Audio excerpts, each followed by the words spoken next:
All right, let's dive right into this explainer on a genuinely fascinating concept, the Five Agnas, as outlined by the Dada Bhagavan Foundation. Look, if you've ever found yourself totally caught between the endless, exhausting demands of your daily life and this quiet desire for deeper spiritual awareness, well, the concepts we're breaking down today from the Akram Vigyan philosophy are going to be incredibly relevant to you. So here's the big question we're starting with. Can you actually achieve spiritual liberation while you're still running a business, or dealing with difficult coworkers, or raising a family? For centuries, right, spiritual progress was basically synonymous with leaving the worldly life behind, packing up and retreating to a mountain or a monastery somewhere. But the teachings we're looking at today make a pretty bold claim. They say, absolutely not. You don't have to leave your life. You just have to completely change how you see it.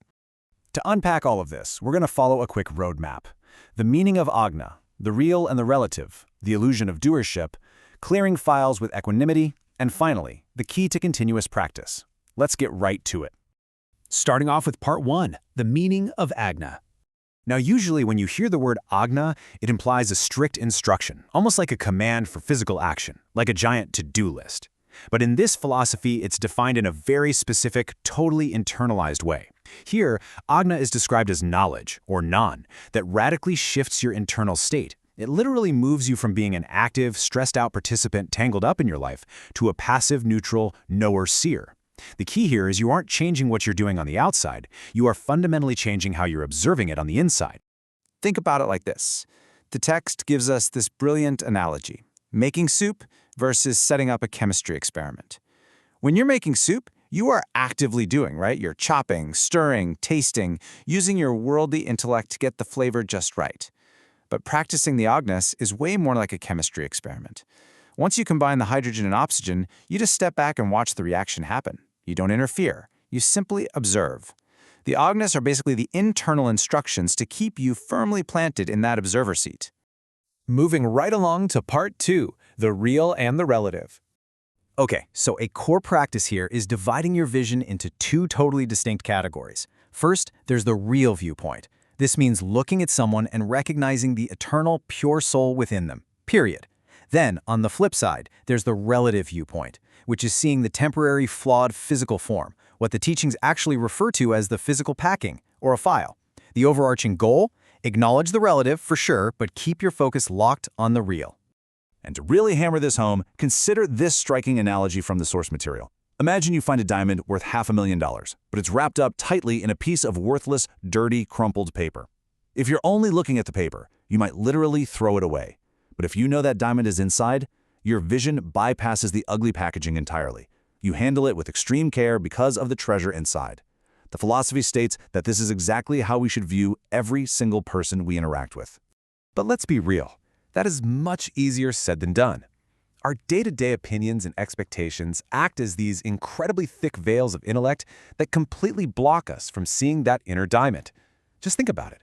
Getting annoyed that the neighborhood kids are playing late outside, deciding that your mother-in-law is just difficult, or expecting someone to do a favor for you. The second your intellect forms an opinion about the crumpled paper, you instantly lose the ability to see the pure soul underneath. It's gone. Which brings us to part 3, the illusion of doership. Now we've got to talk about a major concept called Vevastit. In plain terms, Vevastit is the natural force or the scientific circumstantial evidences that drive events forward. The philosophy argues something pretty radical here. The individual ego, the I that sits there thinking it's making all the decisions, is actually not the doer of any action, not a single one. Instead, countless subtle circumstances have to come together to make any event happen, and Vevastit is simply the result of those circumstances aligning. And here's the real kicker from the text. It says, flat out, doership and Vevastit are contradictory things. If you are holding on to this tight, firm belief of I am doing this, or I must make this happen exactly my way, you are in direct, total conflict with accepting the natural flow of Vevastit. That intense, burning insistence of getting your own way, that is exactly what causes your internal suffering and all your conflicts with the people around you. To make this super concrete, just picture a glass slipping right out of your hand. Naturally, your reflex is to try and catch it. You don't just stand there like a statue. But let's say it hits the floor and shatters. What do you do next? A worldly doer gets angry, gets frustrated, maybe blames themselves or someone else for bumping the table. But a practitioner of the Agnas, They accept the shattered glass as vevastit. All the circumstances came together for it to break, so you just neutrally accept the result, rather than agonizing over an outcome you literally cannot change. All right, on to part 4, clearing files with equanimity. So in this philosophy, all difficult circumstances and interactions are literally treated as files that need to be processed.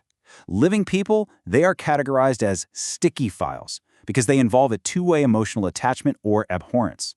A difficult relative can react back to you, making it messy. On the other hand, inanimate objects, like that dropped glass we just talked about, are non-sticky files with only a one-way attachment. The whole goal is to clear all these files from your desk without creating any new emotional baggage. And how exactly do you clear them? With equanimity. Now, we need to be really clear here, because equanimity in this context isn't about being a people pleaser or trying to fix others. The text explicitly warns against trying to actively make a file happy because, well, that involves ego and expectation. Instead, true equanimity is entirely about not interfering, harboring absolute zero internal vengeance, and just neutrally closing out the karmic account. It's about not letting the interaction disturb your inner state as the knower-seer. And that brings us to our final section, Part 5, the key to continuous practice. For daily application, there is a very clear 4-step process. Step 1. Make a firm mental resolution before you even interact with anyone that you will clear the file with equanimity. Step 2. Find a practical, real-world way to handle the situation without hurting anyone. Step 3. This is for when you inevitably mess up. And Step 4 is a strict rule. Never, ever justify or protect your own ego-driven mistakes. If you get mad, just admit you got mad. Now, that third step relies heavily on a practice called frEEquency. Essentially, this is the internal act of asking for forgiveness whenever your worldly intellect takes over the steering wheel. If you lose your temper, or form a harsh opinion, or totally fail to see that diamond in the crumpled paper, you just internally pause and ask for forgiveness. Doing this acts like a reset button. It brings your awareness right back into the Agnas and washes away those bitter, sticky feelings. The absolute best part of all this? You do not need to be perfect immediately. The source asserts that as your geography, which is your baseline awakened awareness, reaches just a 20% threshold, your actual, tangible spiritual experience begins to increase. It starts with just understanding the words, right? Then, moving to practicing the awareness, and eventually arriving at a continuous, steady experience of peace, even while you are surrounded by 80% worldly chaos. So, wrapping up this explainer, I want to leave you with a really provocative thought based on everything we've covered.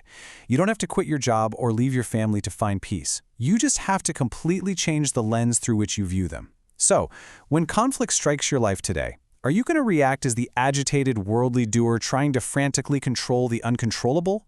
Or will you take a step back, look way past the crumpled paper, and observe it all as the calm, untroubled knower-seer?